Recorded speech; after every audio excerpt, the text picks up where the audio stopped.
Muy bien.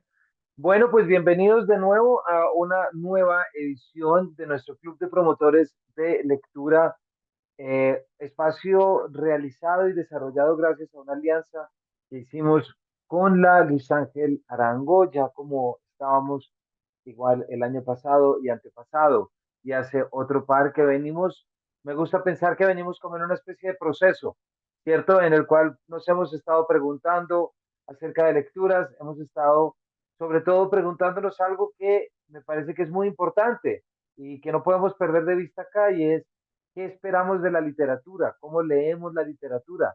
Si ustedes son promotores de lectura o profesores de literatura o tienen en algún momento un grupo que está a cargo de ustedes y que ustedes tienen que enseñar un libro, un cuento, ¿cómo lo enseñan? ¿Qué esperan que esas personas sientan y esperen de la literatura? Creo que ese es un tema que hemos estado siempre dándole vueltas acá y no es muy distinto de la forma como yo se los quiero proponer y que los sigamos pensando. Para quienes sea la primera vez que están acá, les queremos contar que este no es un espacio catedrático, este no es un espacio en el cual yo vengo y hablo durante 2 horas o 1 hora y media sobre las lecturas elegidas. No es un espacio en el que yo vengo y no me callo y no paro y hablo todo el tiempo, porque tampoco se trata de esto. Este es un espacio en el que todos leemos, todos comentamos, todos compartimos, todos estamos dueños del texto y entre todos lo hacemos. No hay mejor lugar que este para poder compartir, no hay mejor lugar que este. Hola Tere, ¿cómo estás? Gusto verte. No hay mejor lugar como este para preguntarnos por lo literario, porque si no es acá es donde.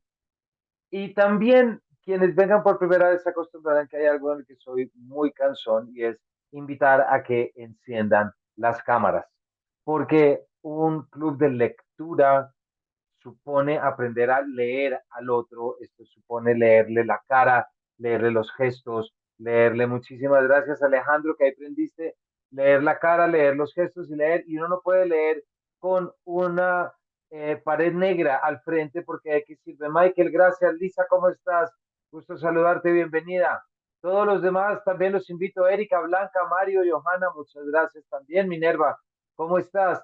Sandy, William, bueno, todos ya saben, prendan sus cámaras, porque uno no puede leer con los ojos cerrados. Y uno no puede aprender a leer viendo una pared cuando los demás le van a hablar a uno de literatura. Muchas gracias, William, Erika, Mario, Diana, Alejandro también. Diego, ¿cómo estás? Prende también tú ahí, y todos los demás. En eso puedo ser bien cansón. Pido disculpas y no las pido, porque uno tiene que hacer esos esfuerzos para leer. Porque si estamos en un lugar que es un club de promotores de lectura, pues lo primero que tenemos que hacer es que saber y reconocer, como tantas veces lo hemos hecho, que la lectura literaria no es más que un... Muchas gracias, Janet. ¿Cómo estás? La lectura literaria no es más que un entrenamiento para poder leernos a nosotros mismos y leer a los demás. Cuando uno lee libros puede mejor entender a los otros, porque les reconoce gestos, les reconoce curiosidades, les reconoce cosas. Ese es un tema que siempre vamos a estar dándole vueltas acá, porque acá, repito, nos interesa siempre ese componente en el cual la literatura, ¿cómo decirlo?, atraviesa alguna frontera, se nos mete en la vida y de repente, después de haber leído un cuento, no somos los mismos. Pero ojo, no estoy hablando desde la cursilería, que se vale, ¿por qué no? Pero no estoy diciendo un discurso vacío. Bueno, no estoy diciendo un discurso que inspirado. Estoy diciendo un discurso real. Estoy diciendo algo que es. Lo puede decir tanto el profesor de literatura como el promotor, como el neurocientífico, como el antropólogo. Entonces, no es alguien que cree mucho en lo literario, sino es alguien que reconoce aquello que ocurre. Entonces, estos son siempre elementos que vamos a querer tener acá. Repito un poco también, quienes van llegando, eh, este es un espacio que ha sido también pensado para promotores de lectura y para profesores, pero si queremos decirlo, en realidad este es un espacio pensado para lectores. ¿Listo? Aquí hay dos componentes que me parecen siempre muy importantes, que es que entre todos aprendamos a leer mejor. ¿Listo? Lo segundo, que entre todos aprendemos a hablar mejor de literatura. que también nos compete y que también es importante, ¿verdad? Y por último, vuelvo y repito la pregunta. ¿Cómo voy yo ahí con ese texto literario? ¿Cómo va mi vida de por medio con ello?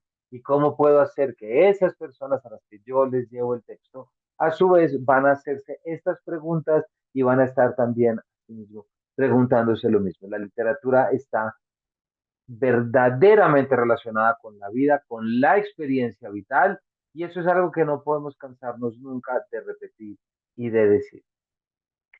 Este club, por lo tanto, comienza hoy, va a estar, creo, hoy es, si ustedes se fijan, por lo general, lo vamos a tener los... Antico, me viene que tengo que entrar a una clase hasta las 7.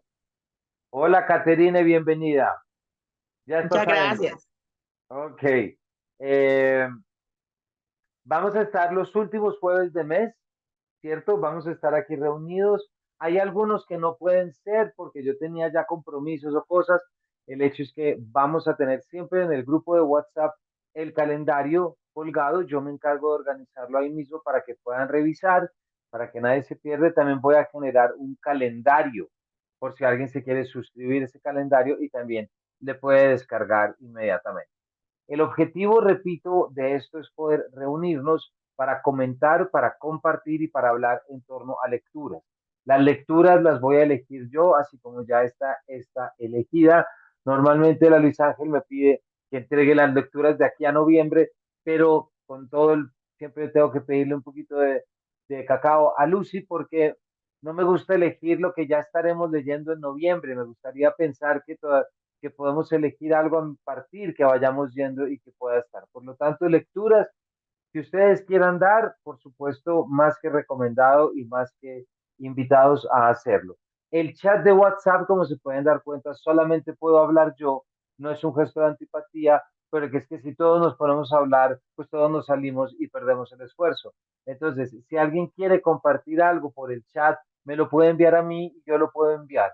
Listo, pero todos hemos estado en chats grandes y todos hemos visto lo que es todo el mundo hablando y todos hemos sentido el alivio cuando nos salimos o los archivamos, que es peor que eso, ¿no? Uno para qué va a tener un grupo de WhatsApp si lo va a tener archivado.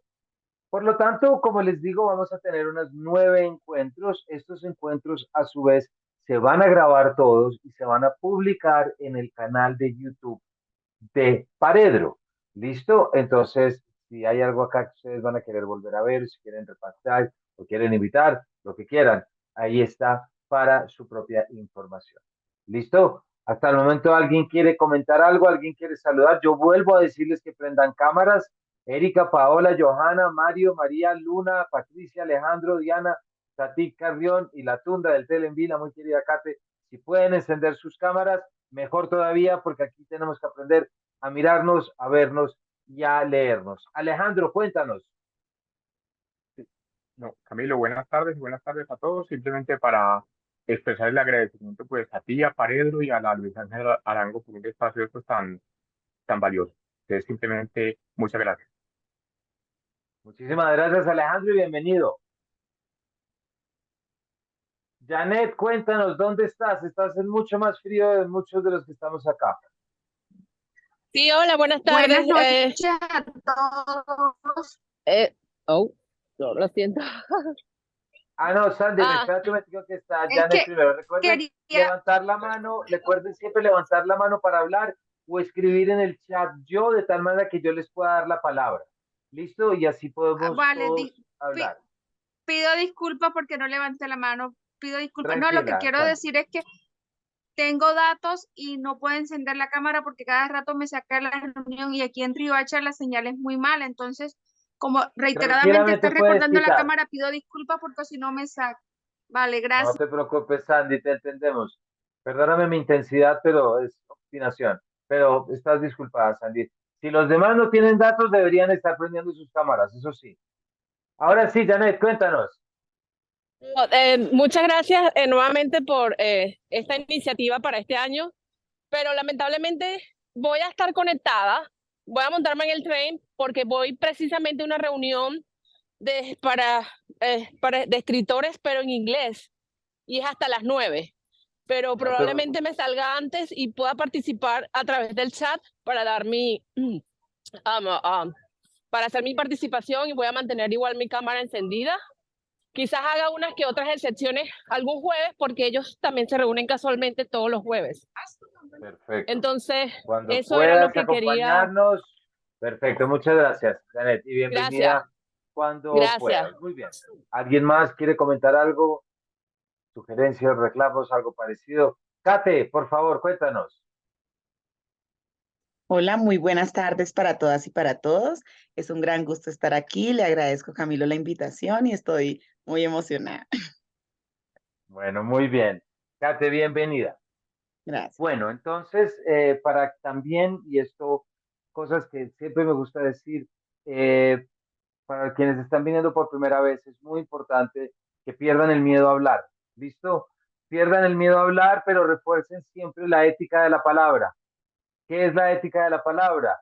Saber que tengo la palabra, tengo el micrófono y estamos 27 personas conectadas. ¿Listo? Entonces eso supone saber muy bien qué voy a decir, cómo lo voy a decir, en cuánto tiempo lo voy a decir, lo que digo y lo que callo, ¿verdad? Por eso digo que uno de los objetivos también es aprender a hablar de literatura. ¿Listo? Yo no me voy a poner a callar a nadie porque aquí no hacemos cosas antipáticas, pero si me veo la necesidad, con mucho cariño tendré que hacerlo. El llamado es que seamos conscientes que hay otros escuchándonos y que al mismo tiempo tenemos que ir al punto, compartir, pero no tomar. ¿Listo? Muy bien, Jacqueline nos dice, cuando uno se apropia de palabras que ha leído, escuchado, es una fiel copia de ese autor o de ese interlocutor o no lo es, se escribe de acuerdo con cada experiencia, con cada línea de tiempo que uno ha vivido. Así es. Jacqueline se escribe desde eso y también desde algo que se llama el propósito textual.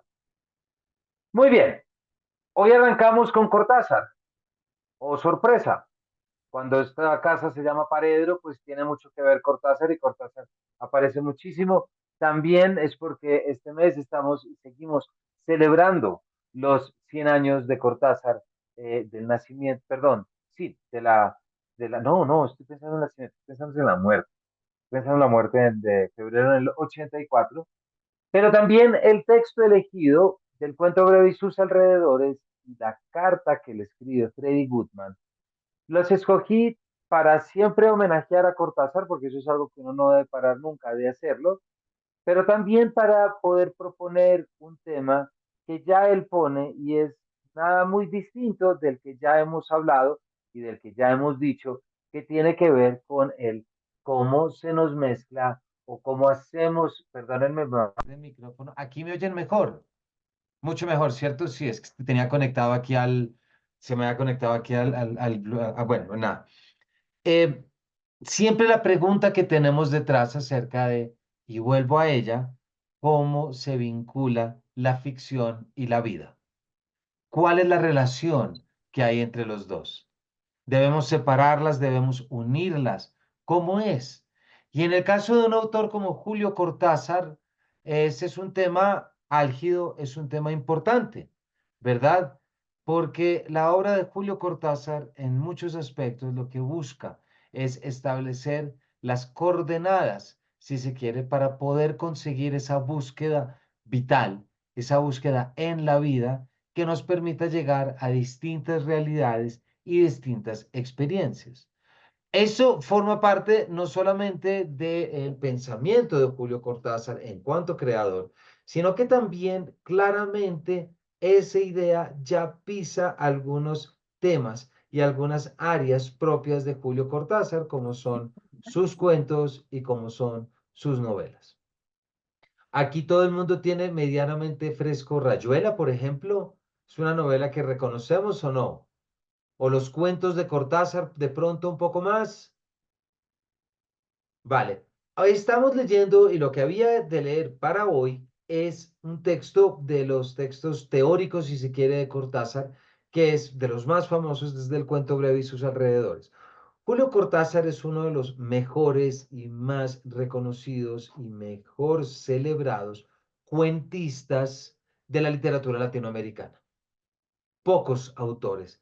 Traductor de Edgar Allan Poe, por ejemplo, tradujo todos los cuentos de Edgar Allan Poe, tradujo también, bueno, y lector voraz, absolutamente voraz. Los cuentos de Cortázar entran siempre bajo el orden de lo fantástico. ¿cierto? Pero ¿qué es lo fantástico entendido en los cuentos de Cortázar y cómo se relaciona eso fantástico con las lecturas que teníamos que hacer para hoy? Esas son cositas que van a empezar a aparecer. Y todavía más, ¿qué tiene que ver esa carta de Freddy Goodman que mandamos por WhatsApp? Esa carta de Cortázar, una de las cartas más lindas que Cortázar ha escrito antes de viajar a París, cuando le dice a Freddy Goodman, es que lo único que yo quiero es irme allá a ver si yo soy algo, a ver si yo puedo darme cuenta de qué quiero en la vida.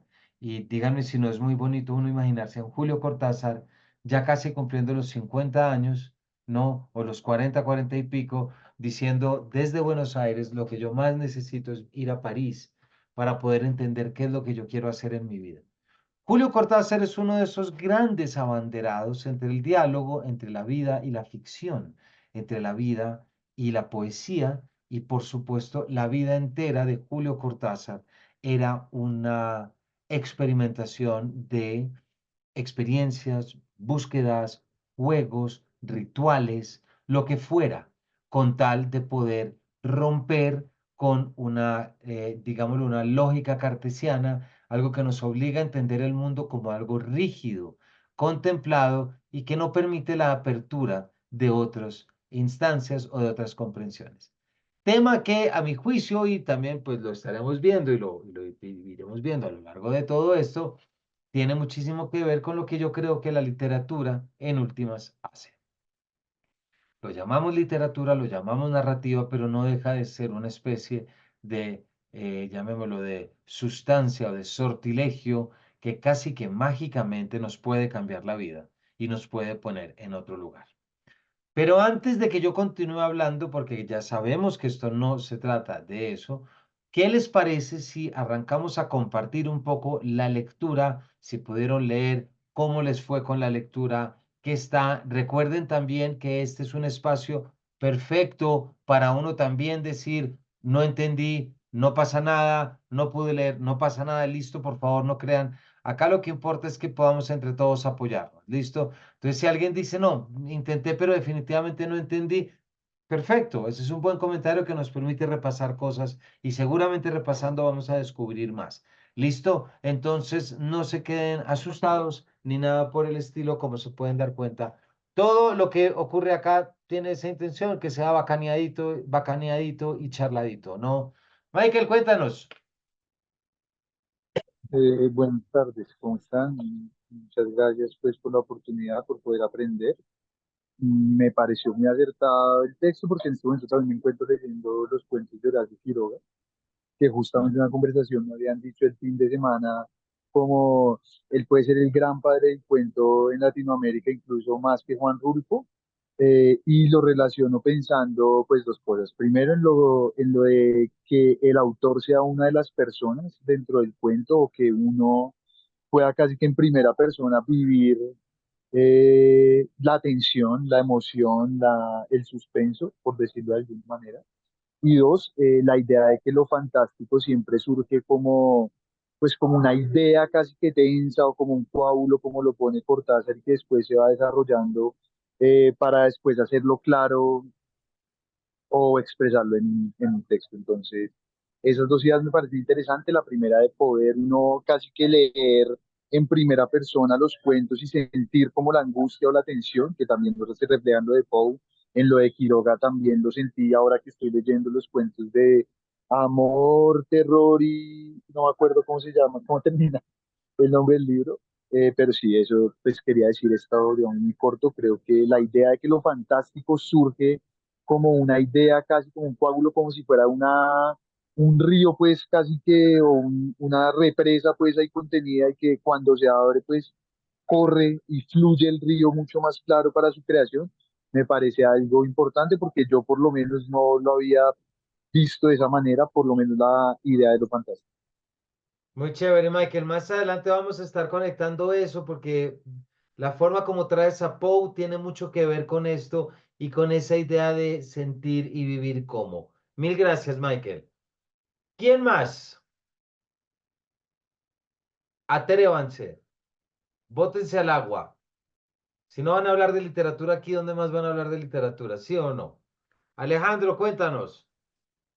Bueno, Camila, a ver, a mí el texto me parece un poquito enredado, bueno, muy Cortázar, que utiliza esas palabras como muy rebuscadas, y me llamó la atención lo que él habla del trance, que cuando él se siente a escribir un cuento es una especie de trance y que simplemente deja fluir todo. Eso le pasa pues a muchos artistas. Mozart componía en la cabeza y simplemente luego se sentaba a transcribir, pero me llama la atención dos cosas. Uno, que él dice que él escribe en esa especie de trance, pero que no sabe cuál es el desenlace. Es decir, no es que tenga primero su obra montada en la cabeza, como lo tenía, por ejemplo, García Márquez con Crónica de una muerte anunciada, que le decía alguna vez a Carmen Balcells, que la había escrito ya 100 veces en la cabeza y que lo único que le faltaba era sentarse a transcribirla. Entonces, eso me llama la atención, que en el trance comienza a vaciar esa obra o ese coágulo, pero no sabe qué va a pasar con los personajes. Eso por un lado. Y por el otro, creo que muy Cortázar, porque yo entiendo esa especie de trance en un poco como en el ámbito de Bohemia. ¿A dónde voy? Que escritores como García Márquez siempre hablan de la disciplina, o Vargas Llosa habla de la disciplina del escritor, de que eso no es bohemia, sino sentarse rigurosamente con un horario de trabajo, mientras que Cortázar plantea es un estilo de escritura muy distinto. Pero bueno, pero digo que es muy Cortázar porque siempre fue como el bohemio del boom. Muy chévere, y ahorita vamos a ver, es muy importante eso del trance, Alejandro, y también es muy importante entender de dónde lo trae Cortázar. Él lo alcanza a mencionar, él habla del état seconde del surrealismo, que es ese trance de un Crevel o un Robert Desnos, en esos momentos en los que fluía la narrativa de la prácticamente de la hipnosis, ¿no? A lo que eso responde, ahorita lo vamos a ver, es que ese fluir y esa apertura determina que no hay un centro que lo piensa todo, sino que hay un azar que lo determina. Y eso es muy importante dentro del elemento. Y también podemos ver ahorita ese tema es curioso cómo lo pones, lo de García Márquez, de la forma de la escritura, porque ahí García Márquez también tiene lo suyo, desde esas mismas estrategias de escritura, se nota mucho en un libro que se llama El diálogo de las soledades, dos soledades de en América Latina, el diálogo entre García Márquez y Vargas Llosa. Pero si quieres, ahorita lo hacemos porque no quiero tomar la palabra porque estoy seguro que alguien la va a pedir ahorita para seguir compartiendo. Entonces no quiero yo estar en la mitad del camino. Alejandro, gracias. Ahorita cerramos de nuevo. ¿Quién más? Sigan. Hola, ¿Quién buenas se va a noches. votar? Camila, ¿cómo Camila. estás? Bien, gracias. Bueno, de la carta que él escribe a su amigo, me pareció, no sé, como uno siempre ve a Cortázar tan grande, casi como un dios, y él pidiéndole a su amigo consejos de cómo vivir en Francia, porque no le alcanzaban los 15.000 francos, creo que era, y entonces que le aconsejara que cómo vivir, que dónde buscar trabajo. Entonces, esa forma de volver a Cortázar a ser, sí, como cuando, como un estudiante que no tiene plata, así como volverlo a la tierra, ¿no? Entonces eso me pareció interesante. Pues mira que te voy a mostrar una cosa, a ver si la encuentro así fácil, Camila, porque es una foto, es de mis fotos favoritas de Cortázar. Bueno, esta vez no la pude incluir en nada, pero esta fotografía es de mis favoritas de Cortázar, porque miren, esta foto es una presentación de Cortázar y el surrealismo, que bueno, si nos da tiempo algo de esto podríamos ver ahora, ¿por qué no? Pero quiero mostrarles es la foto. Si la alcanzan a ver, voy a agrandarla acá. Ahí la Sí, están sí, viendo claramente, ¿cierto? sí. Pues miren lo curioso, lo bueno de esta fotografía. Esta es una fotografía tomada en la residencia de estudiantes de París en noviembre de 1952. Esta es una foto tomada pocos meses después de la escritura de la carta de Freddy Goodman. Es una carta tomada en noviembre porque, como se pueden dar cuenta, todo está nevado. Y Cortázar, cuando llegó, no tenía ese dinero, Camila, que tú ya acabas de decir, que no sabía si le iba a rendir o no.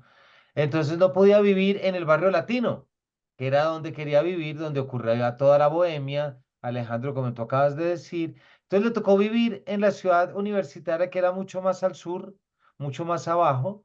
Y los trenes, el último tren salía a las 4:30, 5 de la tarde, entonces nunca podía quedarse allá para disfrutar y para caminar, que era en realidad lo que más quería hacer desde su llegada.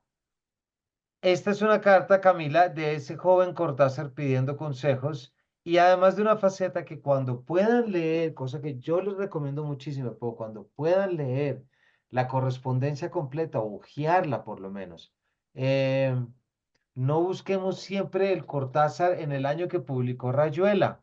No busquemos siempre el García Márquez en el año que publicó Cien años de soledad. Lo interesante es hacer el trabajo hacia atrás y ver cómo llegaron a ser esto que es lo que son. Eso es lo interesante. Lo interesante es ver esas decisiones que tomaron y la forma como llegaron.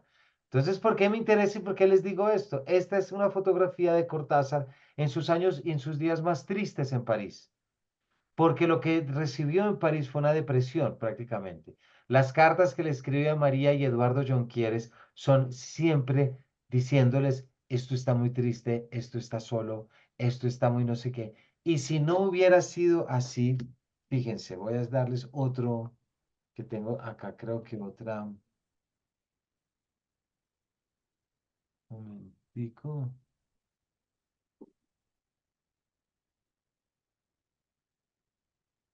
Que tiene que ver con esa misma carta, miren, espérense a ver si aquí está.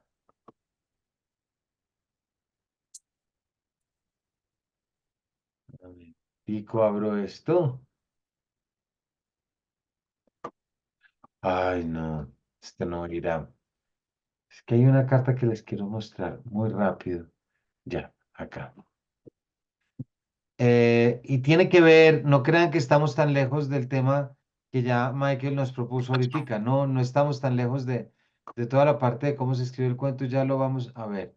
Pero tenemos que ver otro pedacito. Uy, ¿y ahora dónde está? Porque no lo encuentro. Un momentico, perdón, perdón. Estamos aquí en todo el tema.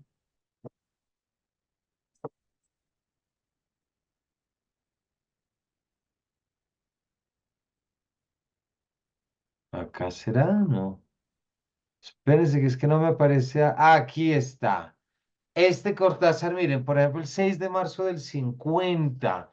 Esta es la primera vez que va a París. Aquí está la carta. Este es un fragmento de la carta que ya vimos, ¿cierto? Me he preguntado a mí mismo si en el fondo lo que estoy buscando es quedarme por siempre en París.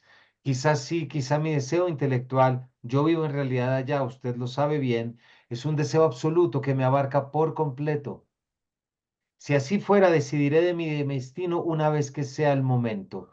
Mi plan es ahora aprovechar esta beca y acercarme un poco más a las fuentes. Poesía, plástica, vida humana. Esa entrega que los argentinos negamos y retaseamos y postergamos siempre. No quiero escribir, no quiero estudiar, aunque lo siga haciendo. Quiero simplemente ser de verdad, aunque ello lleve a descubrir que no soy nada. Cuánto mejor saberlo que seguir esta vida por mensualidades en Buenos Aires. A veces es un párrafo que me parece divino. Me parece que es un párrafo que se puede leer casi que en armonía con la carta al vidente de Rimbaud, por ejemplo. Es decir, esta es una carta, obviamente tiene una diferencia de edades brutales, porque aquí Cortázar ya va para los 40, mientras que en el otro Rimbaud tiene 17. Bueno, no vamos a decir que no, pero está muy clara la idea de la vida, qué hacer con la vida, que ese es un punto muy importante, Alejandro, que de pronto podemos decir, así como tú decías, Cortázar era el bohemio. Claro, Cortázar es el que mete la bohemia en los personajes, y hay un punto muy importante, que es que para el bohemio el arte es una forma de vida, es un paralelismo al dandy, ¿verdad? Pero no en que el dandy es la obra de arte, sino que la vida se puede vivir desde lo artístico y desde esos intereses. Pero si no fuera por esto, no pasaría ese trance, Michael, que tú ya decías, creo que tú alcanzabas a decir ahorita, de cómo podemos establecer y de cómo podemos comprender cómo actúa la vida en esta obra de Cortázar y la forma como lo busca. Porque fíjense esto, eh, solamente quiero, miren estas cartas, esas son las cartas que tengo elegidas. Esta es una carta que le escribe a María Jonquieres el 8 de noviembre. Es decir, es una carta que, si se fijan, es 4 meses después, es casi esa que acabamos de ver. Y miren lo que le dice. Entre tanto voy por la calle comiendo higos y con el placer infinito de mirar hacia arriba. las ventanas, los techos y los cielos y los grises del cielo y las piedras, sin rumbo ninguno, asombrándome de salir de pronto al Luxemburgo, que está maravilloso de dorados y amarillos, o al Parc de Montsouris, cuando yo creía que iba a dar a los inválidos o al Panteón. La vagancia infinita, pero luego vuelvo a mi pieza y leo Le Roman de Tristan et Isolde, que no sé por qué se me ha dado por repasar y es admirable. Escribo un poquito, duermo mal, no estoy contento. ¿Comprendes? Con el contento barato. Hasta ahora creo que me duele París. Pero son los dolores necesarios. Anoche a la 1 el Sena reflejaba un cielo rojo y Notre Dame era como un caballero feudal a caballo con todas sus armas velando. ¿Alguien acaba de levantar la mano? ¿Alguien tenía una pregunta o un comentario? Buenas Vale, muy noches, buenas noches. ¿Quién habla? Mario de Luque. Mario, ¿cómo estás? Es que no veía quién estaba. Cuéntanos, Mario.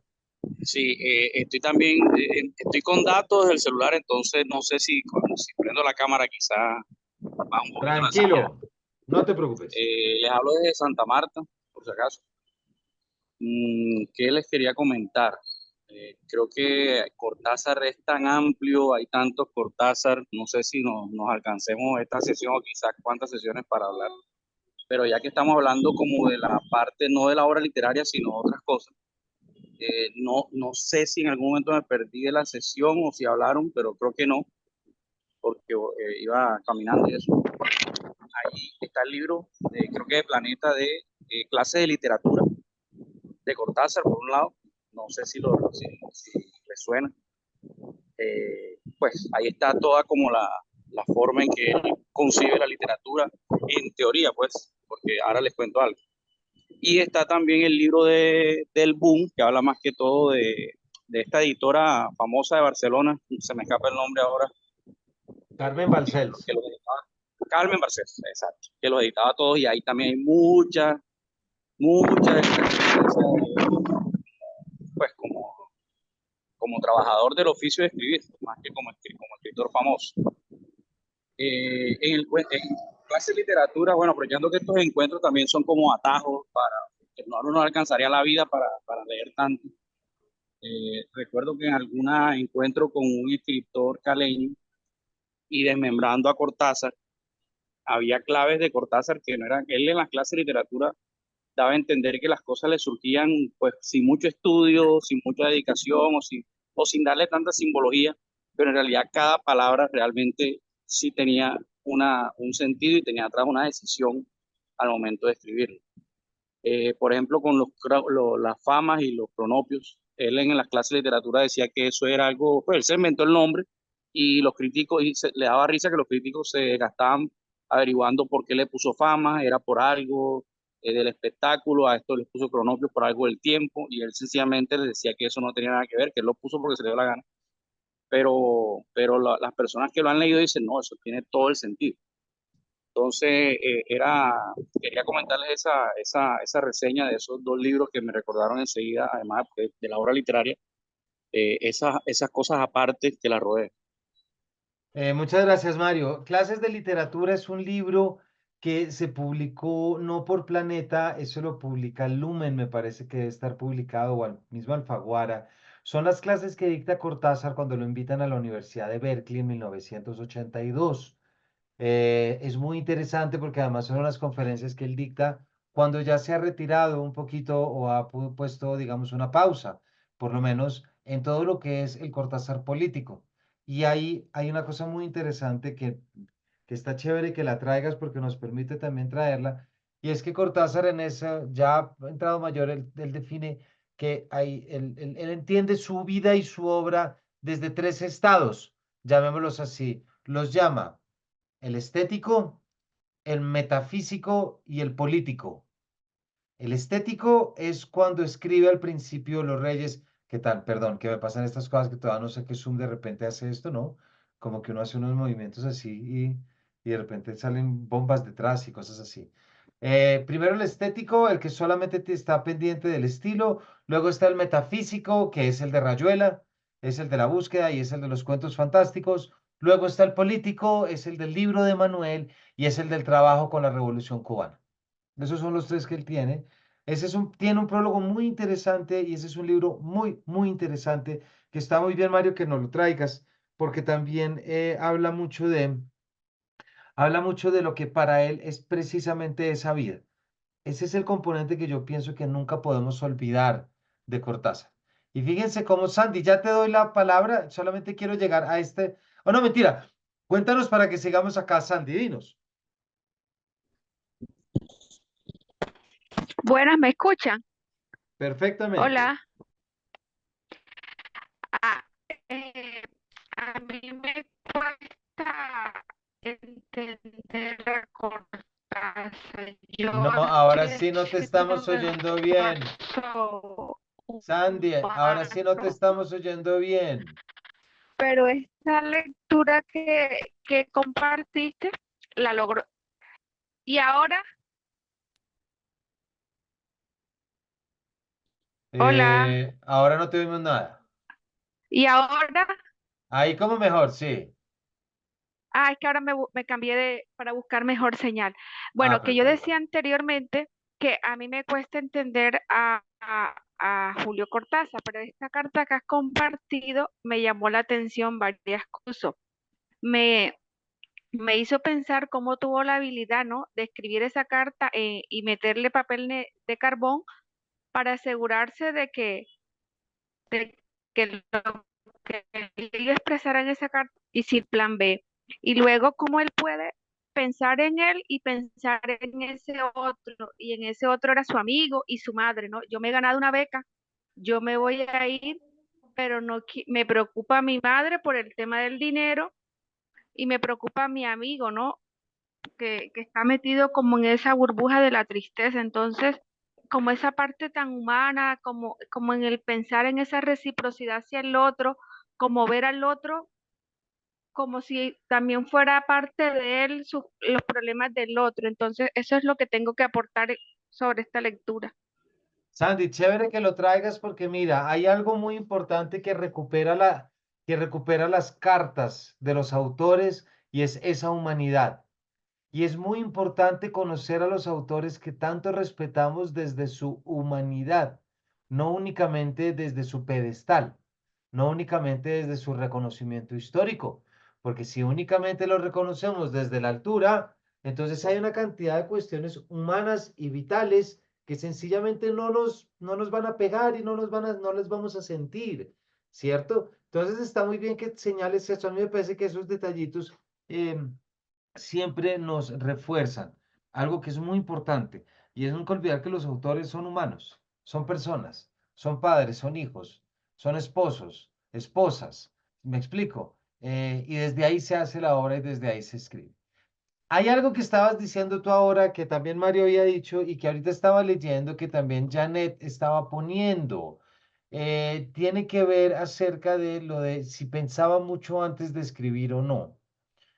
Yo les voy a dar mi consejo personal, el cual pueden tomar o dejar libremente, ¿cierto? Cada uno como corresponda. Pero yo no creo en el escribir sin pensar. No lo creo.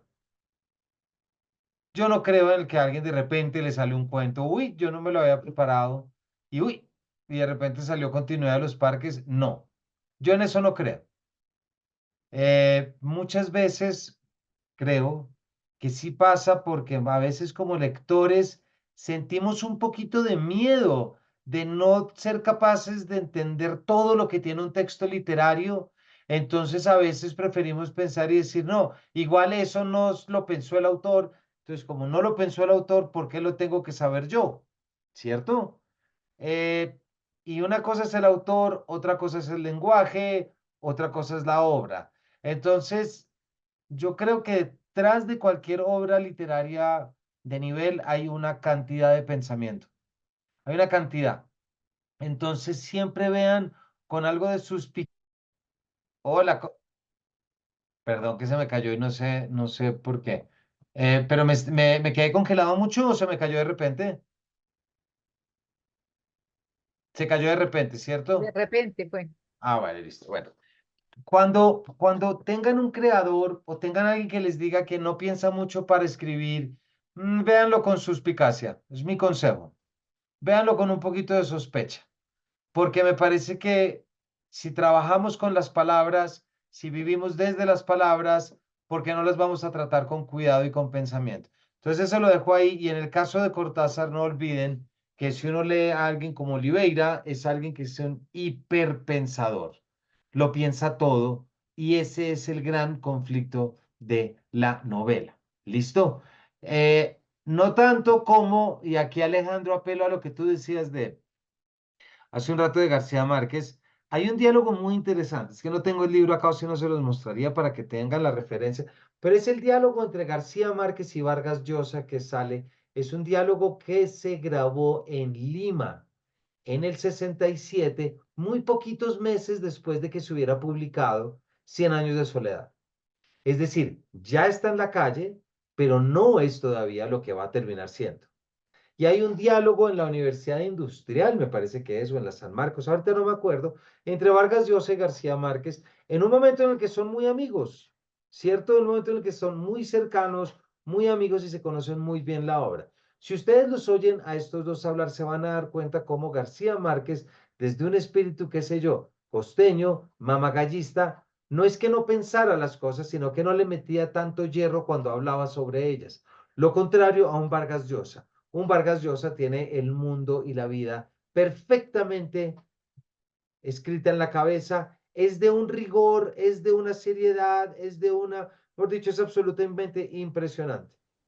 Pero es que hay una cosa que no podemos también olvidar, y es que miren, ¿con qué trabaja un artesano? Un artesano trabaja con materiales, ¿cierto? Un artesano trabaja con madera, un artesano puede trabajar eh, con, con frutos, estoy pensando en coco, estoy pensando en todo lo que puede. El artesano crea a través de qué? A través de la transformación de la materia en otra forma. Y esa forma tiene una funcionalidad, tiene algo, ¿cierto? Y se trabaja y se vuelve experto sobre ese manejo y esos materiales. Eso es exactamente lo mismo que hace un escritor, pero con palabras, o una escritora. Es exactamente lo mismo. El artesano sabe perfectamente, el ingeniero sabe perfectamente, cuando mira de lejos un puente, les puede decir perfectamente cuál es el cable que más está ayudando a que una viga no se caiga. Si ustedes le preguntan a un escritor, les va a decir cuál es la caracterización más necesaria para que la trama no se caiga. ¿Sí me explico? Es una obra, pero distinta. Es una obra inmaterial, es una obra invisible. Es visible porque se publica y la tenemos en cosas que se llaman libros, ¿cierto? Pero esta palabra únicamente es cuando yo la leo o cuando yo la digo, mientras que la materia tiene una función distinta. Entonces, desconfíen mucho de los creadores que se quieren quitar un poquito de trabajo y de hierro. Esa es una recomendación mía, únicamente mía, porque yo creo que no es tal, no es tal. Pero eso es algo mío que quería sacarlo también. Y Sandy, hay algo que tú dijiste ahorita que me parece también interesante. Lo que dices cuando dijiste como que pensar que Cortázar sacó esa copia de papel carbón para sacarla. Es muy interesante leer las cartas de Cortázar y cartas del siglo XX porque uno entiende cómo era la vida. Esto va a sonar un poco a butad, va a sonar un poco a tontería, pero ustedes me van a entender cómo funcionaba el mundo sin WhatsApp ni mail. Va a sonar ridículo, pero ustedes no se imaginan lo que es seguir la correspondencia. Uno empieza a leer y entonces es cuando Cortázar escribe y dice, es que no creo que no te llegó la carta que te escribí y que te envié hace 15 días. Entonces te estoy poniendo otra, es decir, es cómo están al día con una y con otra, por ejemplo. Y esas son cosas que nos permiten que nos permiten conocer más de cerca. Y hay algo muy interesante y es que cuando conocemos de cerca la vida de los autores, las peripecias y las aventuras, a veces podemos empezar a tener destellos de cómo elementos de sus vidas terminan plasmadas en sus obras, pero no únicamente como una constatación biográfica, ¿Sí me explico? Como, claro, Cortázar vivió en París y por eso París es tan importante en Rayuela, porque como Cortázar vivió en París, no, no es por eso, es porque París tiene una función específica dentro de la novela. Pero sí es verdad y es fascinante cuando podemos acercarnos a la vida de los autores y entender su perspectiva estética. Es decir, cómo entendían la moral, cómo entendían lo estético, cómo entendían su vida propiamente dicha. Y eso lo vamos a ver en una cartica. Janet, perdón, ¿tú quieres participar o quedaste con la mano levantada? Es que no sé, no te quiero dejar No, hablar ahí. no, sí, quedé con la duda de si estaba usted de acuerdo o no con esa parte donde me parece a mí que él motiva a la gente a escribir sin pensar. No quedé con la duda si es que estás de acuerdo o no estás de acuerdo. No, yo no creo, a ver, lo que él dice, hay un pedacito, a ver, porque es que tenemos que diferenciar dos cosas en ese caso, Janet, que sería el impulso donde el cuento se te aparece. ¿Cierto? O sea, tú estás Ajá, caminando ahí y de repente el cuento llega y estás ok, conmigo y nos estás hablando por el teléfono y supongamos que detrás del teléfono algo llega a pasar y tú tienes una conexión y ves a una mujer saliendo o a un hombre y de repente tú tienes un cuento, ok, ¿cierto? ajá, Pero no lo has escrito. exacto. Entonces, puede que la idea te llegue como el coágulo que ya Michael estaba diciendo, que lo fantástico se expresa de manera de coágulo repentino, pero luego, cuando se aterriza en el papel, hay pensamiento, hay estructura y hay coordinación. Entonces, no es del Oh, todo sí me explico, porque es que el cuento es la escritura, el cuento es el relato, el cuento no es el tema.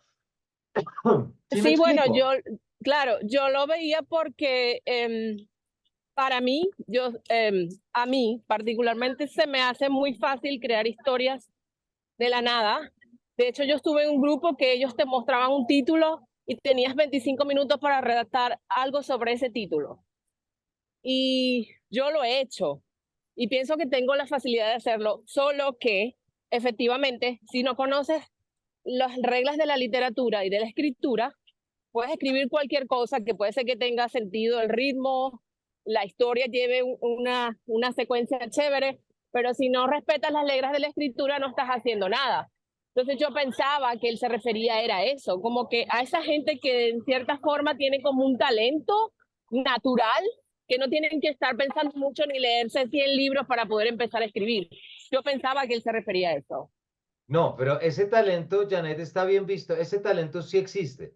Es decir, Ok, tú has publicado, mira, si tú has escrito 5 novelas, 2 colecciones de cuentos y 2 tomos de ensayos, suponte, quiere decir que ya has escrito bastante y que ya tienes una experticia en lo que haces.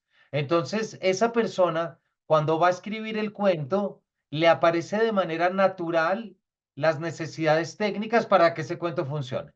Te voy a poner exactamente. es una mujer que va caminando hacia el metro, entonces dice, bueno, para que eso me funcione, tengo que explicar por qué es importante que está yendo al metro. Entonces él sabe cuáles son esos mecanismos que hay que meter, ¿cierto? Pero esa es la escritura. Es importante, sin embargo, es muy importante que nos quedemos con la parte intuitiva en Cortázar, porque es que lo intuitivo es lo que te puede pasar a ti en este momento caminando en la calle, que puedes tener un encuentro casual o un encuentro misterioso que genera la obra de arte y tienes que entenderlo como tal, en cuanto a encuentro del azar, no que algo está detrás, sino hay un orden detrás. Por eso es tan importante, y lo vamos a leer, ese pedacito que también Michael estaba mencionando al inicio, ese momentico en el que él habla de lo fantástico que surge como el coágulo, como la tensión, pero también lo fantástico es lo que llega a cambiar la vida. Inclusive para terminar rapidito, me gustó mucho la parte donde él habla del personaje en tercera persona y en primera persona, que él dice que normalmente los cuentos se narran en primera persona, pero que también pueden ser narrados en tercera persona, pero no necesariamente te puedes dar cuenta. Creo que de hecho dice que con una escritora ella le porfió de que él no estaba narrando, no había tercera persona en el cuento y él le demostró que sí. Esa parte también me gustó mucho. esa parte que leí. Él se refiere a Ana María Berranechea, me parece que es Ajá, exacto. una crítica argentina que escribió mucho sobre él. Mira, lo que es importante acá es, creo que más fácil si lo vemos en la carta que les iba a mostrar antes de que se me cayera la conexión. ¿Y aquí esto qué es? Ah, bueno, acá. Miren. Quería mostrarles estas pequeñas cartas arrancando desde la de Freddy Goodman porque hay un punto muy interesante y es que estamos en la tristeza acá. Hasta ahora creo que Me duele París, estamos en noviembre, ¿cierto? Y de repente, aquí está, perdón, es que esta la tengo repetida. Sí, esta la puedo borrar. Luego febrero, 4 meses después, ¿listo? Metámonos en la parte vital de experiencia, imaginémonos a un Julio Cortázar que está a esa edad. Fíjense lo que ya va a escribir 4 meses después. Ya llevo aquí 4 meses y anoche, al hacer un balance mental de este tiempo, me daba cuenta de la asombrosa familiaridad con que me muevo en este mundo. Ahí está ahora el peligro. Es ahora que debo vigilar mi visión, mi manera de situarme frente a cosas que cada vez conozco mejor. Es ahora que debo impedir que los conceptos me escamoteen las vivencias. Quiero que la maravilla de la primera vez sea siempre la recompensa de mi mirada. Este es el momento en el que Cortázar se empieza a sentir a gusto en París y se empieza a dar cuenta que se está acostumbrando a París. ¿Y qué pasa si uno se acostumbra a las cosas? Si uno se acostumbra a las cosas, se despide de lo fantástico y se despide de la sorpresa. Si ustedes se quieren dejar sorprender del mundo, tienen que permitirle al mundo que los sorprenda, ¿cierto? Pregúntense, ¿ustedes son más escépticos o intuitivos? ¿Qué tanto permiten ustedes que el mundo los sorprenda? ¿Van ustedes caminando un día a día esperando sorpresas del mundo? ¿Esperando que el día los sorprenda con algo? Y van a estar diciendo, uy, este profe se volvió cursi. Sí, no importa, y lo acepto, porque sí creo que es determinante un elemento en el que cómo vivimos, cómo queremos hacer y un día a día mío caminando, ¿qué espero que sea? ¿Cierto? Y cómo espero que perdónenme, es que tengo la cámara acá y los tengo ustedes acá, entonces por eso estoy mirando así de lado. Julio Cortázar, por ejemplo, es alguien que siempre que salía a caminar esperaba que algo le ocurriera. Fíjense esto, por ejemplo, que es esta carta de acá. Aquí hay una violenta, mayo, estamos 2 meses después. Aquí hay una violenta y magnífica primavera y París se ha convertido en una inconcebible barbaridad. La sola idea de quedarse encerrado en una pieza resulta impúdica, de modo que la vagancia es, como la poesía, un lujo necesario. Entonces, miren, ya aquí arranca algo, Michael, que tú ya leíste y por donde arrancaste del texto del cuento breve y sus alrededores. Pero miren ya como desde estas cartas tenemos una equivalencia entre vagancia y poesía, ¿no? Y eso suena muy, muy tonto, ¿verdad? Muy obvio. ¿Cómo puede la vagancia y la poesía ser igual? ¿A alguien se le ocurre una respuesta? La vagancia, como la poesía, es un lujo necesario. La sola idea de quedarse encerrado en una pieza resulta impúdica, de modo que la vagancia es, como la poesía, un lujo necesario. ¿Qué es quedarse encerrado? Quedarse encerrado es el tipo de autor o el tipo de lector que no busca nada del mundo, sino que espera que el libro y la palabra le dé todo. Que los hay muchísimos. Proust, el primero de ellos. Proust escribió 7 tomos que desnudó el alma humana y perdón la frase que suena tan lugar común, pero es verdad. Se aventuró en las esquinas más remotas de lo humano. Pregúntense cuántas veces salió del cuarto donde escribió los 7 tomos. Creo que por ahí 3. No vio nada. Todo estaba. No necesitaba ir afuera al mundo. ¿Me explico? Cortázar también en un artículo temprano, un artículo que se llama Rambo, precisamente, es un texto que a mí me gusta muchísimo porque es cuando en el 48, imagínense, 3 años antes de esto, Cortázar establece una diferenciación entre lo que es Mallarmé y Rimbaud. El poeta francés Mallarmé, con un tipo de poesía hermética, simbólica, cerrada, apretada. Rimbaud, al contrario, con un tipo de poesía que lo que quiere es cambiar la vida. Una es abierta, mientras que la otra es cerrada. Y ahí Cortázar dice, yo siempre seré del equipo de Rimbaud, porque a mí lo que me interesa es cambiar la vida. A mí no me interesa cambiar el lenguaje, a mí me interesa es cambiar la vida y terminar haciendo eso, como ya lo vemos en el cuento breve y sus alrededores, uno de los elementos más importantes de la obra poética y narrativa. La literatura es un mecanismo para cambiar la forma como las personas ven y entienden la realidad. El ejemplo lo pongo en mis cuentos. Mis cuentos son de personas que ya tuvieron un cambio de realidad. ¿Que cómo son esas personas previas al cambio de realidad? Ahí está Rayuela y ahí está Oliveira. El que está siempre pensando, ¿cómo hago, cómo hago, cómo hago? ¿No? Luis Carlos, cuéntanos.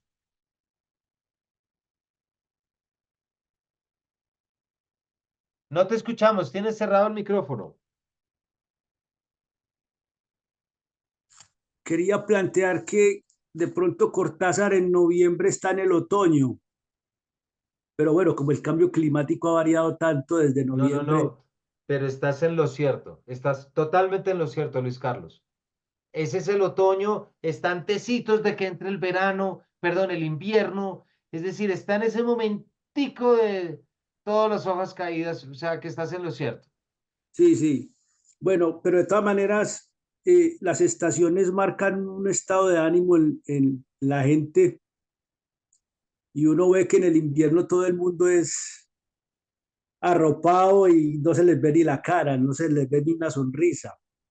Cuando ella empieza a plantear la primavera, viene con el embrujo de las flores, el renacimiento del verde. Eso da como otro aspecto a la cotidianidad del hombre para desenvolverse en el día a día. Y quizás, no sé, en la cotidianidad dejamos de percibir un fugaz paisaje que atrae o una sonrisa que cautiva. Cuando la gente coge los trenes, el otro es un paisaje cotidiano y empieza uno como a armar historias desde el mismo momento en que en el invierno viene etapa, por decir algo, puede ser, no importa el género, pero hay gente que, digamos, las mujeres o el hombre sale como ya en primavera, suelta todos esos trapos que lo protegen y no importa cómo salga porque hay otra actitud. Entonces, no sé, no somos lectores cotidianos de los momentos y a ratos dejamos de percibir muchas cosas por un afán de producir o qué Eso sé es yo. muy, eso es muy bueno lo que estás diciendo, Luis Carlos, y la forma como lo pones de la lectura de las estaciones está perfectamente dicha. Nuestro gran, yo cuando me fui a vivir a España, yo me gradué en España, yo viví 9 años, 10 años en Barcelona. Yo me fui a hacer el doctorado y bueno, allá conocí a mi esposa y tuve mi primer hijo y estuve en total 10 años, 9, 10 años. Eh, y al principio lo más sorprendente es acostumbrarte a las estaciones. Yo siempre había vivido en Bogotá, ¿cierto? Y, y suena como que estoy hablando de una tontería, pero pensémoslo desde la perspectiva psicológica, ¿no? Yo soy otro en el frío que en el calor. Mi cabeza piensa distinto. Mis miedos se manifiestan de una manera diferente. Mis alegrías y mis pesares salen de maneras distintas en ciertos lugares. Por lo tanto, sí es verdad lo que tú dices, hay ciertas estaciones y ciertos escenarios que son proclives y dados a crear ciertos personajes. Por ejemplo, fíjate los personajes de Dostoyevsky. Esos son personajes que salen de una Rusia y de un frío y de una condición en la que todo está pintado desde allí. Piensa una perspectiva tropical como la nuestra. ¿Cómo es nuestras perspectivas psicológicas? Nosotros no tenemos ese frío. Nosotros no tenemos el frío desolador, ¿cierto? No tenemos la lluvia que cae, pero sí tenemos 30, ¿qué? 35 grados a la sombra en Monpós, que termina siendo igual. ¿Sí me explico? Es decir, es como lo que voy es siempre la lectura exterior permite llegar a conclusiones sobre la interioridad. Y en estas cartas y en este fragmento que estábamos leyendo acá que les quería mostrar, eso es clarísimo. Así como es clarísimo la idea de la primavera, se sale a caminar y se sale. Ay, perdón, que me faltó una que quería mostrarles para que podamos ahora sí irnos al texto. Entonces, fíjense que aquí está. Miren cómo ya lo veíamos de atrás. París, 24 de febrero. Este es mayo del 52, la violencia, la violenta primavera. Y luego miren mayo del 52, esto es 15 días después. ¿Se acuerdan que estábamos con el Cortázar frío, triste y solitario, no? Para mí, en el ápice de experiencias a veces extenuantes, esto, es decir, París y la experiencia de París, es el punto donde la placa del microscopio se vuelve de pronto nítida. Después de tanta vida pasada en el ajuste minucioso del lente. No dura más que un segundo, pero en ese segundo veo. Veo lo que yo tendría por hacer si no fuera tan incapaz. Veo lo que espera del otro lado de esto que llamamos realidad. Cuando recaigo en el poema, sé que lo que escribo tiene menos de creación que de mostración. En Buenos Aires inventaba. Aquí siento, tan raramente pero con tanta fuerza, que nada verdadero es inventado. Siento que nada verdadero es inventado y que la palabra de Picasso sobre encontrar y no buscar es la clave de toda creación con un sentido. Se van dando cuenta del despertar de Cortázar en París después de la depresión, ¿no? A través del paseo urbano y a través del estar caminando. Octubre 31, aquí ya pasó el verano. Devoro cuadros y museos, necesito ver y aprender a ver, y un día sabré ver. Lo noto en detalles casi ridículos. Por ejemplo, en que he tirado corbatas que antes apreciaba, esto le hubiera encantado a Wilde, y en que estoy casi dispuesto a admitir que el Tintoretto es un buen pintor. Y aquí ya es como un poco el lujo. Y por último, acá está. El ojo existe, no, sí, acá. Sigo mirando, mirando, no me cansaré nunca de mirar aquí.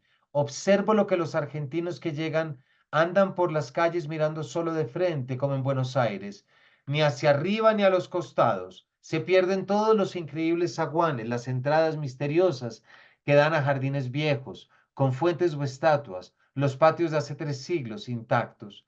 Creo que irrito un poco a mis compañeros de paseos por mis detenciones y desapariciones laterales a cada momento.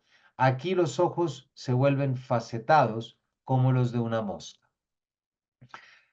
Entonces, ahorita tú estabas diciendo, Luis Carlos, dejamos de ver por un ánimo de querer ganar de todo. Y yo creo que eso que estás diciendo, eso que dijiste, la obra de Cortázar tiene un reparo sobre eso precisamente. porque es cómo podemos frenar ese flujo de tiempo, cómo podemos ver aquello que está del otro lado de esto que llamamos realidad, que es lo que acaba de decir él en la carta. Y eso solamente lo hacemos abriendo los ojos y permitiéndonoslo, por supuesto. Es que no hay de otra. Es que es el entrenamiento de la mirada. ¿Cuántas veces, les voy a hacer una pregunta, a mí me encanta hacer esta pregunta a los alumnos, ¿de qué color es la puerta o portón más cercano que queda saliendo a mano derecha de la casa de ustedes? Cosas que uno puede ver todos los días, pero no se detiene a observar. Y me hacen a decir, es solo una puerta. Sí, pero ¿cuánto miramos? ¿Ustedes saben cuánto tiempo del día, y podemos decir de la vida, ustedes saben cuánto tiempo de la vida nos la pasamos desconcentrado pensando, perdónenme la expresión, en los huevos del gallo? Pasamos el 47% de nuestro tiempo despistados, por lo que supone la concentración cerebral de estar siempre concentrados frente a algo. Cuando lo estamos, ¿qué estamos viendo? ¿O qué queremos ver? ¿O cómo lo queremos entender? Entonces aquí es donde aparece, lo tengo. Y ahora que se me hizo, está por acá, está por acá, está por acá, perdón. No, perdónenme, a veces me hago un 8, ya, listo, ya. Esta acá es el que tenemos, perdón, ya vamos a llegar, ya nos ordenamos. Muy bien. Pero espérense que hay comentarios que no he leído, que me quedé, iba a leer uno y se me quedó, los otros se me perdieron. Vamos a echar un ojo porque hay quienes han escrito acá. La cámara encendida, muy bien, perdón, Janet, que ya la leímos. Jacqueline dice, en el lector ideal o no, Janet también nos dijo. Janet, escribir un cuento así es simultáneamente terrible y maravilloso con lo de pensar, que lo habíamos dicho. Jacqueline dice, como él se sentía atravesado su ser, sus poros, me están desalojando, no me quieren, me lo están diciendo sutilmente. Liliana, que si comparto la grabación, sí, lo haré, no te preocupes. ¿Hay alguna? Bueno, listo, quería ver si estuviera acá.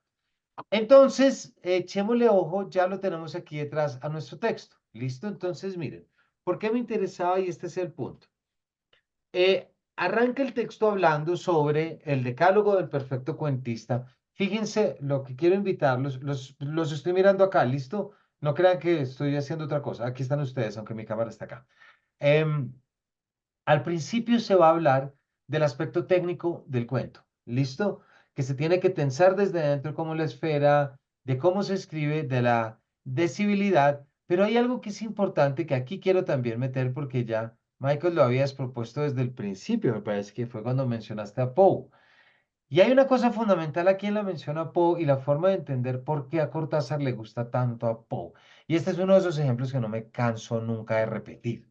Cuando tú empiezas a leer a Poe, cualquier cuento de Poe, el narrador, ¿cómo te empieza a hablar? ¿Tú te acuerdas? Te empieza a decir, yo era un tipo normal, yo tenía mi casa, yo tenía mi esposa, yo tenía mi perro, yo tenía mi hijo, yo tenía una vida normal, pero no se imagina lo que me pasó. Y entonces, claro, uno va en la primera página y en realidad no se imagina lo que le pasó a ese personaje de Poe. Pero resulta que al final del cuento lo que le cuenta a uno es que cogió, se emborrachó, el gato lo atacó, se emberracó con la esposa, mató a la esposa, la fue a emparedar y después desde dentro le gritó el gato y entonces terminó cogiéndolo. Es decir, arranca hablándonos Michael como si fuéramos normales, pero luego lo que nos va a decir es, mire que él te empieza diciendo, yo soy un tipo normal, yo era sensato como usted, no me vea tan distinto a usted, lector. Y acuérdate de ese prólogo de Baudelaire, mi parecido, mi hermano, mi hipócrita lector, ¿no? Ese parecido que tiene. Entonces el narrador nos está diciendo todo el tiempo, tranquilo, lo que le voy a contar no es tan raro porque es que yo soy como usted. Y cuando a mí un narrador me dice yo soy como usted, lo que me está diciendo es, esto que me voy a vivir, lo puede vivir usted. Ese es el punto importante. El punto importante es lo que nos bota hacia acá, no lo que bota hacia allá. Si el lector me está diciendo, yo soy como usted, yo era un tipo normal, yo estaba esperando de esto y de lo otro, pues entonces lo que me está diciendo es como cuando hagamos el ejercicio, cuando fue la última vez que ustedes contaron cuentos de miedo. Seguramente estaban en una finca, en un segundo piso, no había luz y era una finca de madera. Y seguramente quien contó la historia en ese momento llegó y dijo, supongamos que están ustedes y 3 amigos. Quien cuenta la historia dice, bueno, había 4 niños, no había luz, estaban en el segundo piso de una casa, era una casa de madera. Siempre en la narración se incluye lo que uno está viviendo, ¿cierto? ¿Por qué?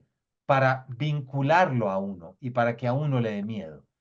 Entonces, Poe, ¿qué hace? Poe desarrolla el principio de verosimilitud desde el principio, porque ninguno de sus narradores es un tipo deschavetado. Son gente normal que le pasa las atrocidades más espantosas. La locura y los cambios de percepción ya mental pueden llegar a ser un tema mucho más del siglo XX. Entonces, ¿qué pasa? Cuando yo leo un cuento de Cortázar, obra un poquito igual. Y aquí es donde me interesa aterrizarlo con esto. Miren. Si les decía que al principio él habla de la parte técnica y un poco de la estructura, fíjense que habla de la diferencia genética y todo. Pero este es el pedacito que yo les invito, todo por supuesto, pero especialmente la última página. Es una página que yo me leería por ahí 10 veces, porque aquí hay mucha chicha, si se quiere. Breve coda sobre los cuentos fantásticos. Entonces, perdón, antes de leer esto, tenemos el cuento de Poe, entonces, y ya lo vimos, es el cuento de terror que me quiere hacer pensar que esto que estoy leyendo me puede pasar a mí. Y ojo, cuando digo me puede pasar a mí, estoy estableciendo el puente entre la realidad y la ficción, que es por donde empezamos esta sesión. ¿Recuerdan? Estamos pensando y estamos hablando de eso, precisamente.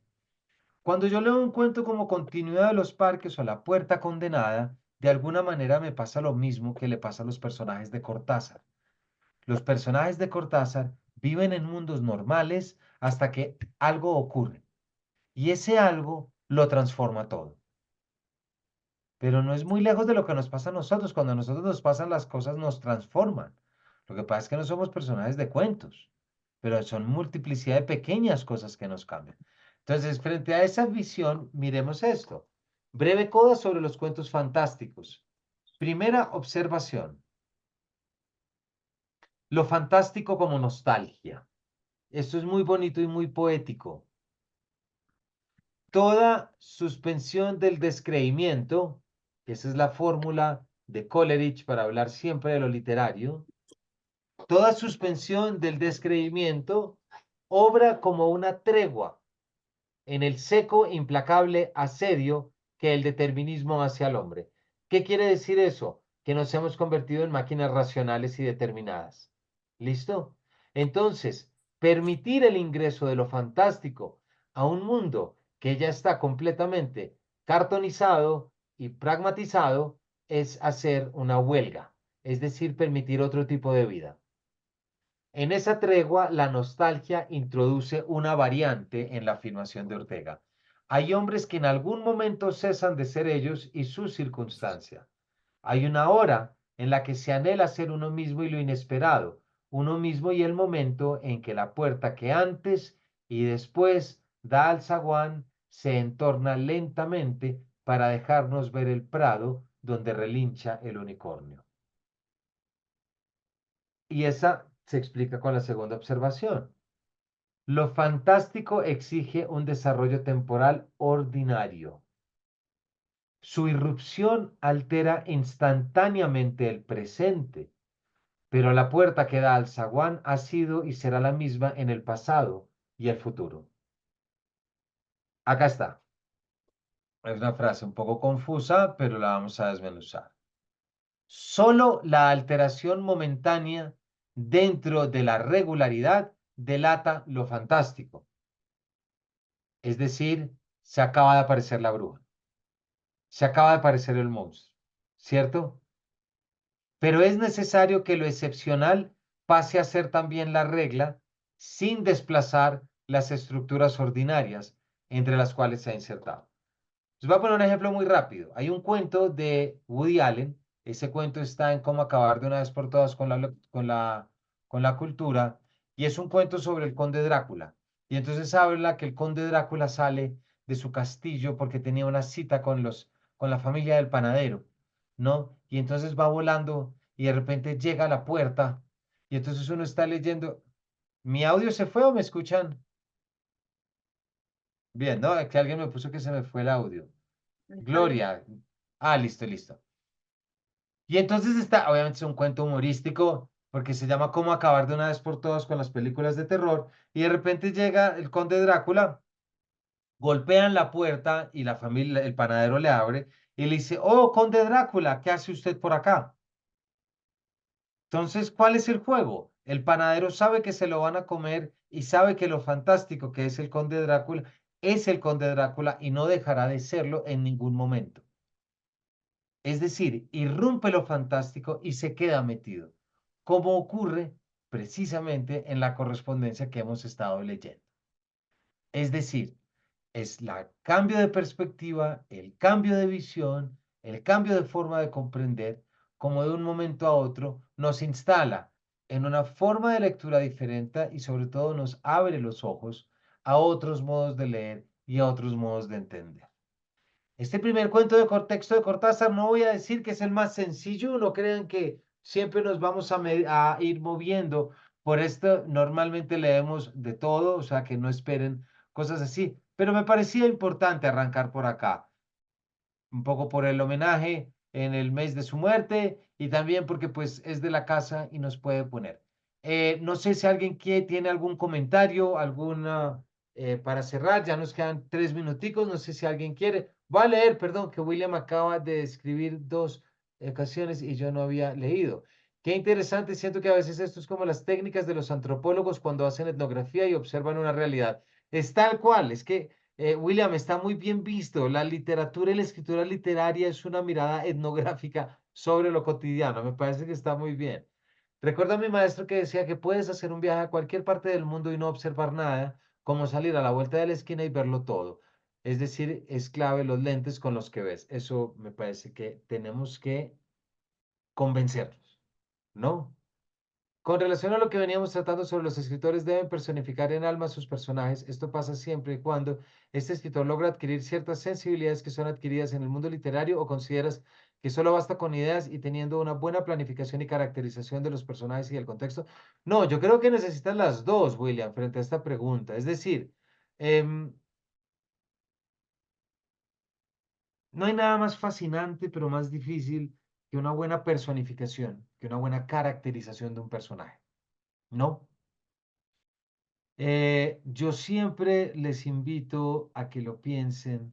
Para mí cada vez más la literatura es una gigantesca, no sé, plataforma, máquina, registro, que lo que hace es variar las metodologías desde las cuales nosotros intentamos entender nuestra vida, entendernos a nosotros mismos y entendernos a los demás. ¿Listo? Si ustedes escriben, si ustedes quieren escribir y tienen que hacer un personaje, ¿no? Y tienen que crearse un personaje, piénsenlo desde la perspectiva que les voy a decir. Piénsenlo como si ustedes saben que ese amigo que ustedes tienen, a quien conocen hace rato y quieren tal y como es, pero saben que reacciona de ciertas maneras, va a tener un encuentro con alguien que seguramente eso que normalmente logra controlar se le va a estallar. Hasta ahí me siguen, ¿cierto? Cuando ustedes se imaginen a ese amigo de ustedes en esa circunstancia, así se tienen que imaginar a sus personajes. Es decir, no se los tienen que imaginar al frente con contornos en tercera persona. Hay que imaginárselos desde su interioridad. ¿Cómo son? ¿Cómo miran el mundo? ¿Cómo se comportan? Si si huelen el chocolate, ¿les va a gustar o no? Así, de ese nivel, ¿no? Si pasa un camión pitando duro al lado, ¿se van a llevar la mano al oído para taparse o no? Ustedes me van a decir, no, pero espérese, profe, pero ese no es el secreto, ese no es el core, ese no es lo que rodea a un personaje. A lo que yo les voy a decir, de acuerdo, eso no es. Estoy de acuerdo con ustedes, pero así es como nos caracterizamos. Así es como los demás nos ven y así es como dejamos un relato sobre el mundo, ¿cierto? Entonces, cuando pensamos en un personaje, fíjense lo que nos acaba de pasar ahorita. Vimos a un Julio Cortázar de 40 a 41 años pasar de la tristeza a la felicidad y al éxtasis en París. Y lo vimos no porque fuera un ensayo, por frases muy pequeñas. Hasta ahora creo que me duele París. ¿No? Cositas así. Notre Dame parece un caballero medieval en mitad de la noche. Esas cositas chiquitas no nos está diciendo la referencia. ¿Qué nos está mostrando? Nos está mostrando un sentir. Se está relacionando con el mundo desde un sentir. Y cuando uno lee literatura, quiere ver personajes que pueda sentir. Eso también lo habla él y algo se mencionaba ahorita sobre cómo nos relacionamos, pero lo que uno quiere entender siempre es personajes que pueda sentir cerca de uno. No verlos, porque verlos, pues, tanta gente puede ver uno, ¿sí o no? Yo me la paso viendo gente en la calle, pero no sintiéndolos. La literatura es la que me permite sentirlos. Y se siente desde esos lenguajes y cómo sale. ¿Listo? Espero que hayan tenido un buen rato, nuestra primera hora y media de nuestro club. Nuestra próxima reunión es, bueno, ya lo recordaremos de nuevo por el WhatsApp, ¿listo? Evidentemente, por ahí estará. También les recomendaré la lectura y nada, arrancamos y seguimos y el chat también está para compartir y por ahí también estaremos colgando más cosas. Entonces, María Elena nos sugiere un cuento de Cortázar. Lo que pasa es que ya, como ya leímos a Cortázar, tenemos que seguir y vamos a concentrarnos más también en textos que nos permitan pensar en cómo llevar la literatura a espacios. Yo me encargaré de eso, pero muchísimas gracias a todos ustedes por habernos acompañado. Recuerden que esto queda colgado en el canal de YouTube de Paredro Podcast. También lo compartiré en el chat. ¿Listo? Feliz noche a todos. Gracias por la compañía. Gracias, Nos vemos Camilo. en Un un mes. gusto. Muchas Hasta gracias, luego. feliz noche. Gracias. Igualmente, Chao. muchas gracias.